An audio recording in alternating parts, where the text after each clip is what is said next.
Annyeonghaseyo everyone. Today I am going to discuss the other some authors and poets of Korean literature together with their literary works. First Korean author that we have is Min Jin Lee.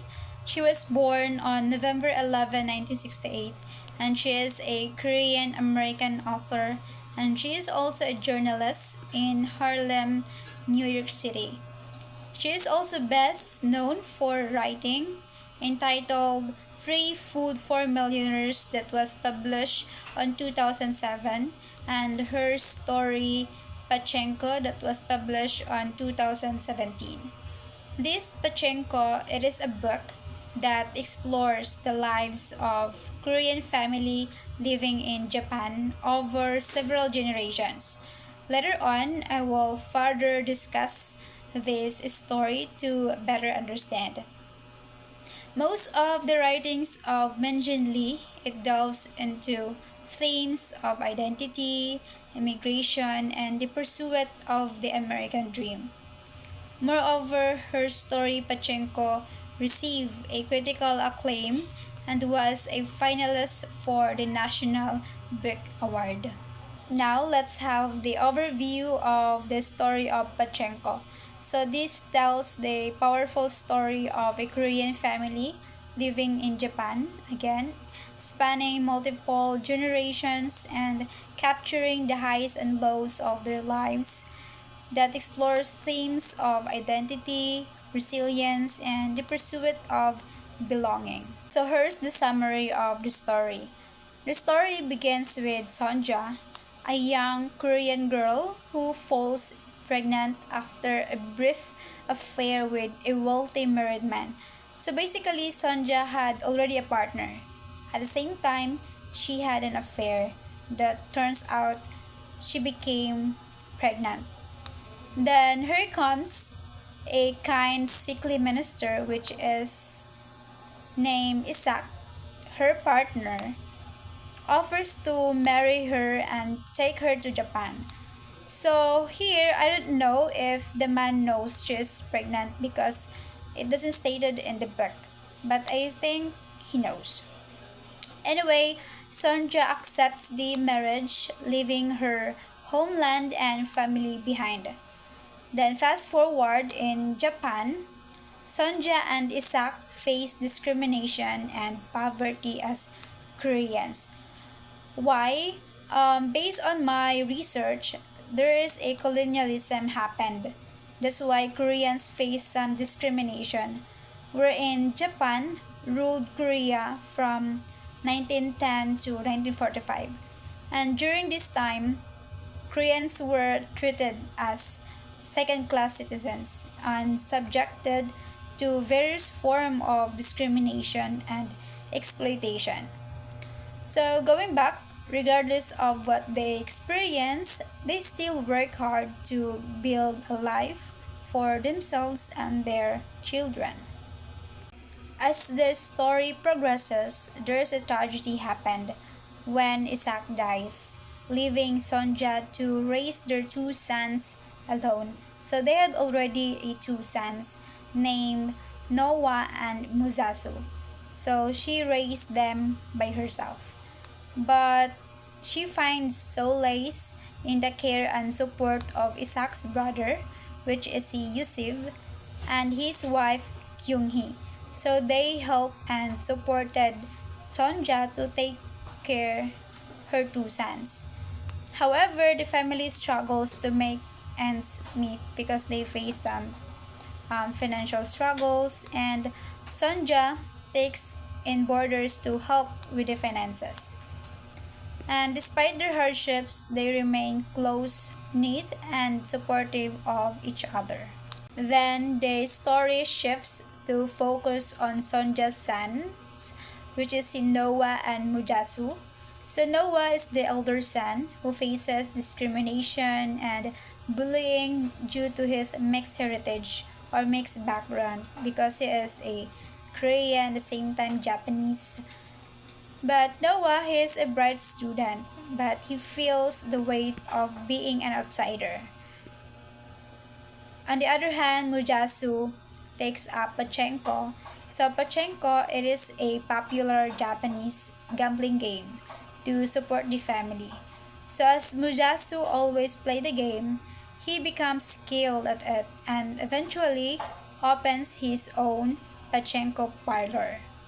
Meanwhile, Noah, feeling the burden of his identity, because again, he faces a lot of discrimination everywhere he goes, in the school, in the street, no discrimination.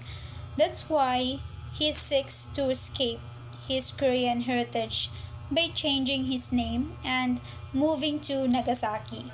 So Nagasaki, it is a place in Japan. So there, he becomes involved with a group of radical students, but his life takes a tragic turn when he discovers his true parentage.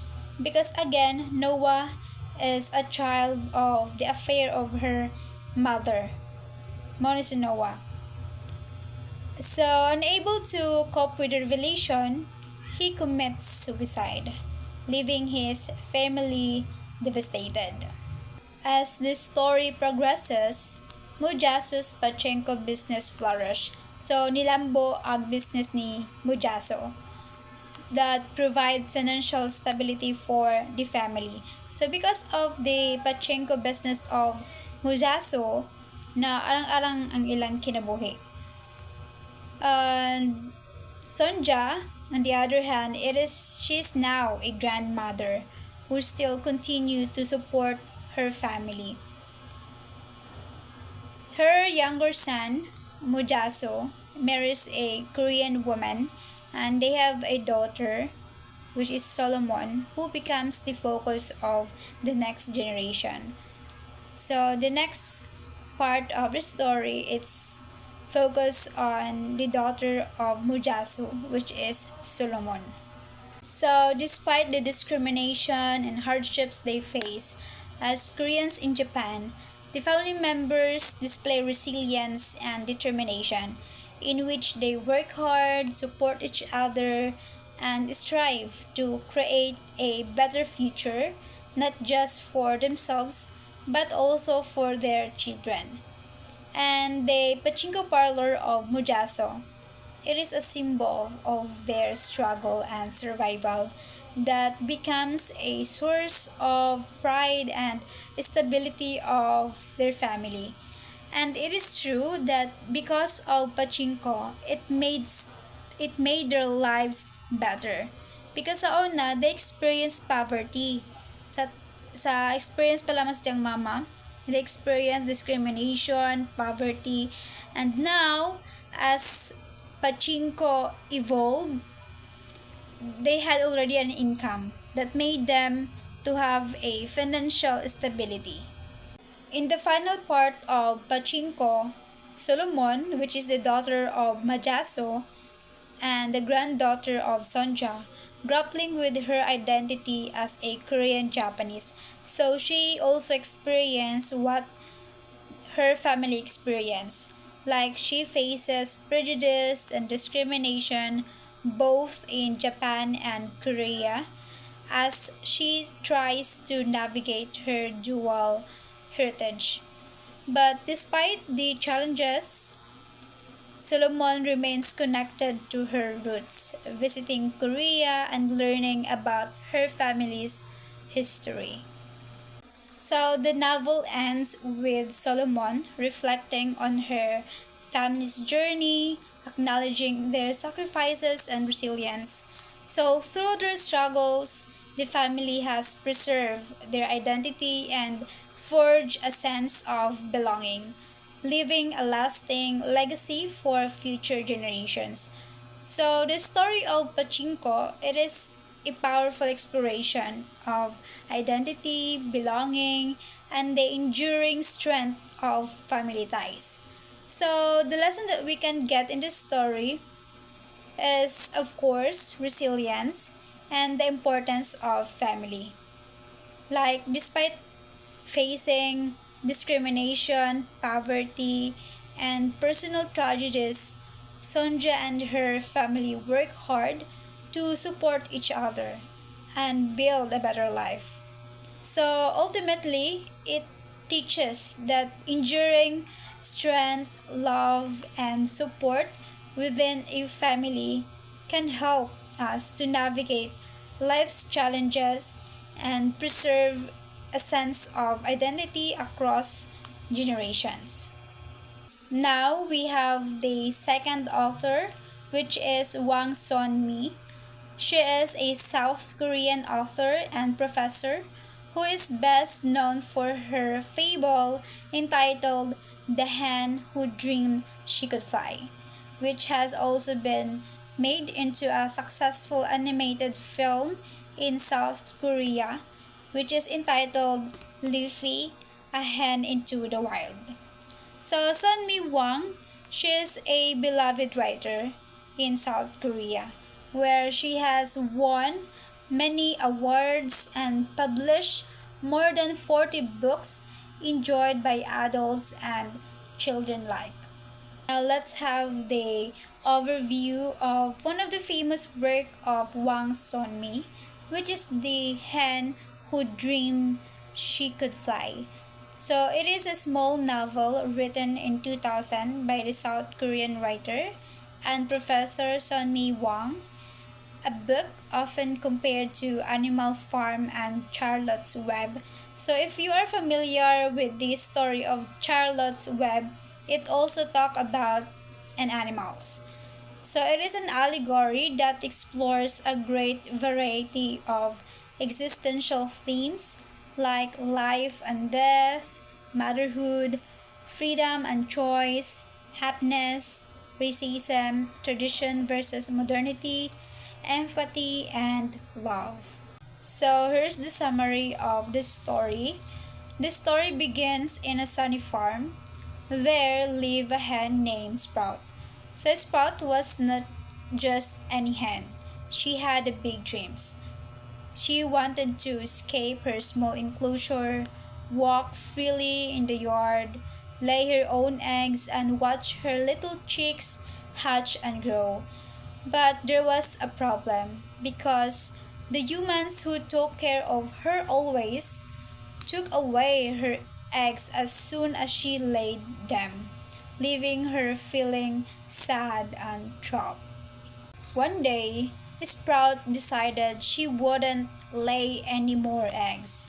Then the humans, thinking she was no longer useful, tossed her and the other hens who had stopped laying into a dark pit. So those hen that the human might think that they are not useful, they would put into a dark pit.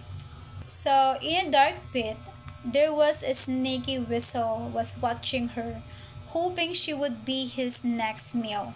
Then, just when things seems really bad, a friendly mallard duck named Struggler swooped in to help her. So, naniabot nga duck nga tabang niya, which is si Struggler.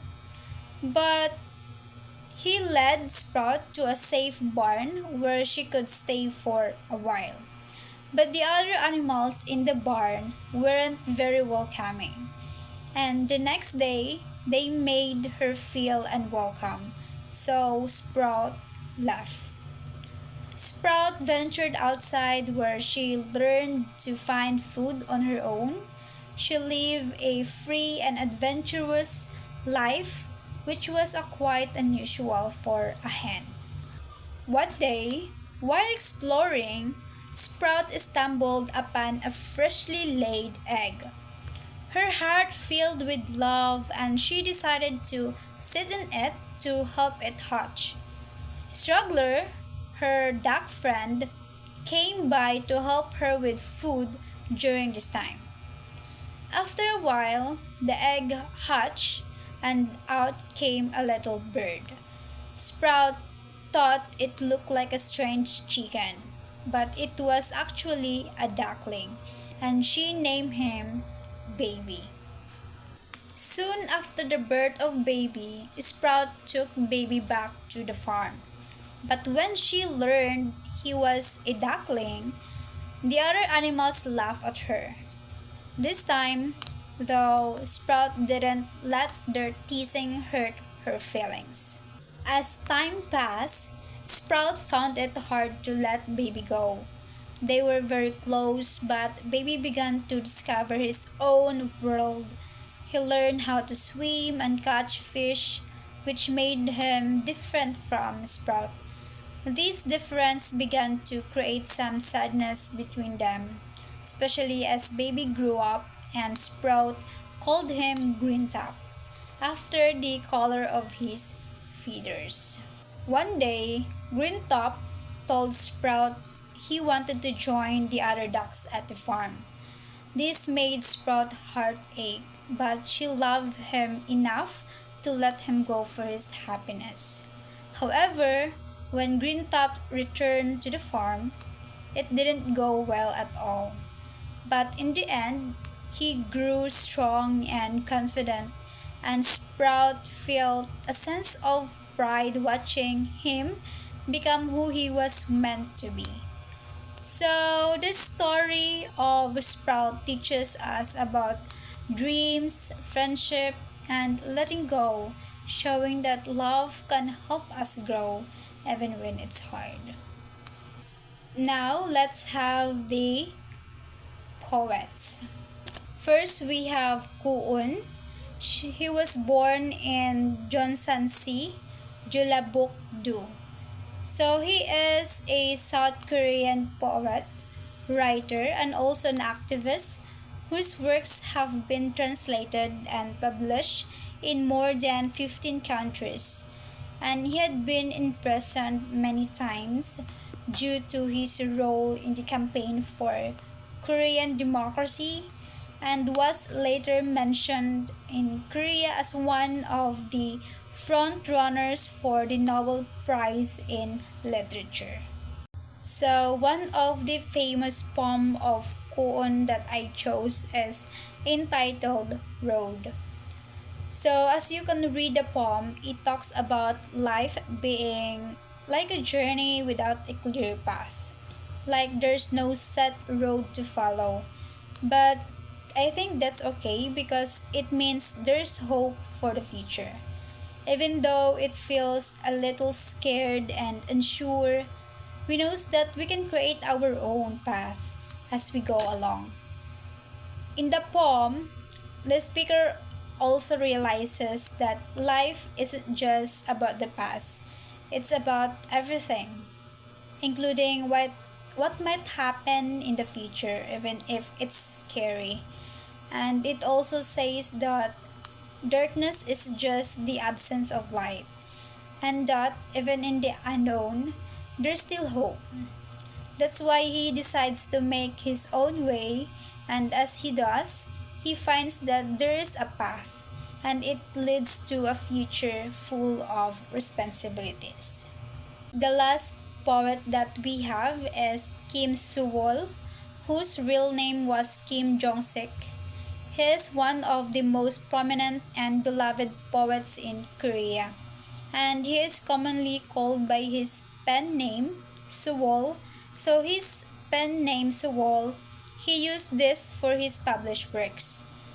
So Kim Soo-wol, also known as the folk song poet, because Kim is remembered for writing poems that utilize the rhythm and tone of traditional Korean folk songs. And Kim Soo-wol also published a single collection of poems in his lifetime entitled Azalea that was published in the year 1925, and he died by suicide. So this is one of the famous poem of Kim Soo-wol entitled On a Far Off Day. So this poem talks about someone who is trying to forget about a loved one. It says she will pretend to have forgotten about him if they ever meet again. But she know to herself she haven't truly forgotten. But she feel like she have to pretend because it's too painful to remember. So it's like she's trying to protect herself from getting hurt again.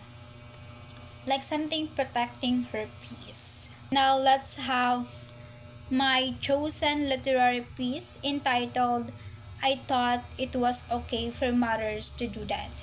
So it is a poem from one of the Korean series entitled A Poem a Day. So the poem talks about the speaker's realization that it's not okay for mothers to sacrifice so much for their families. The speaker used to think it was normal for mothers to work hard, eat poorly, and endure hardship without complaint. But seeing their grandmother cry silently in the night made them understand that these sacrifices were not okay. So the poem teaches us to appreciate our mothers and recognize that their sacrifices deserve our love and respect, not our indifference. So we must love our parents not just by our mothers but also our fathers. And that's all about Korean literature. So I hope you learn something. Thank you for listening.